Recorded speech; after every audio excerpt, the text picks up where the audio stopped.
जापानमा इमर्जेन्सी पर्दा युज गर्ने सामान अथवा नम्बरहरू। नम्बर 1 शोखाकी फायर स्टिङ।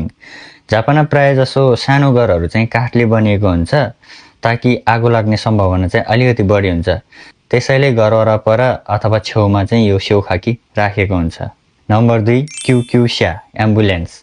इमर्जेन्सी बिरामी भयो भने एम्बुलेन्सलाई 119 मा कल गर्न सक्नुहुन्छ। नम्बर 3 खेइसाचु पुलिस।